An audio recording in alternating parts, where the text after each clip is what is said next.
Well, the Braves didn't lose, but they didn't win either. No. Episode 12 of Tomahawk Talk, an unconventional one at best, but we got the whole gang here. Kyle Kercheval, Michael Stern, and I'm Troy Lynch. The reason why they didn't lose or win is because they tied. The final score here at Bourne Park, 7-7 in 12 innings. But Kyle, at the beginning of the game, the Braves scored 3 runs in the bottom of the second inning, and it looked like it was going to be a blowout against the Gatemen. Yeah, Troy, usually the Braves are on the other side of those first few innings. They're giving up 1, 2, 3 runs, and that's been sort of the formula over the course of the last few weeks, or I guess the last few days for the Braves. However, they put up a 3-spot to start. We get some power, we get some extra base hits, we get a home run from M. Mendoza back in that inning.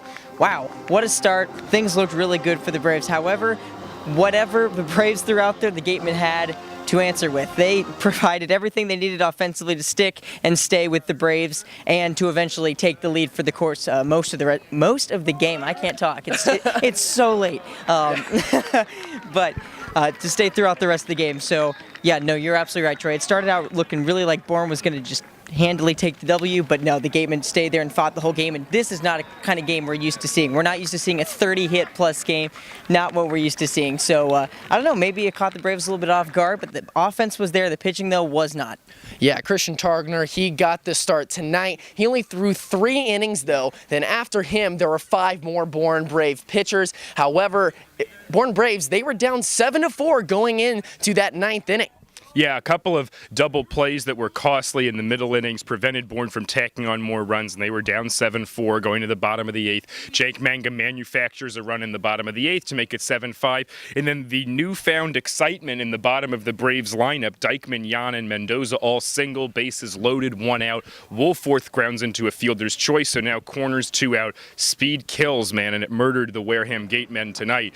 Mangum, that chopper back to the mound. Pitcher can't handle it. Mangum safe. Tying run scores. We go to extras 7-7, and we end extras 7-7. You see something new every day here on the Cape. Yeah, the Bourne Braves, they had a few chances in extra innings to win that scoring run. However, obviously they come up empty, and that what concluded the tie, 7-7. Guys, players of the game, a lot of options on the board.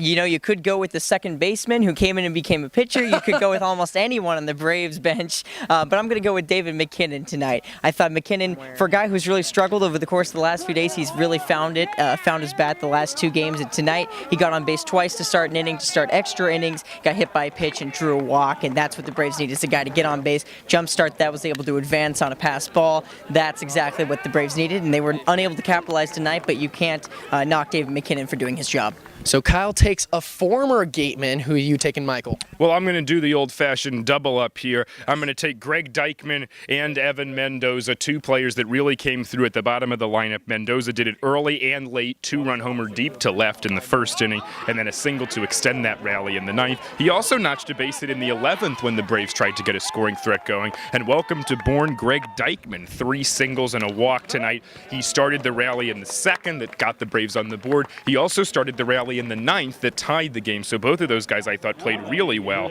at the bottom of the lineup for the Braves, and Willie Yan did his usual thing. But tonight's the night for Greg Dykman and Mendoza in my mind. So 2 guys from the bottom of the lineup. I think I'm going to have to go with a guy who's at the very top of the lineup for the Bourne Braves, Jake Mangum. Once again, a 4-hit night for him. Are you kidding me? He also drove in the tying run in the bottom of the 9th inning. That's clutch time with your 4th hit of the season. I was talking to Jake before the game against Falmouth just yesterday. He said he's still trying to get used to that wooden bat, but boy, did he get used to that quickly with 4 hits tonight against the Wareham Gatemen. 7-7 is the final score. The Bourne Braves will be on the road at Chatham tomorrow. That game will be at 7 o'clock, and we'll be here with your call. For Kyle Kercheval, Michael Stern, I'm Troy Lynch. We'll see you tomorrow for episode 13.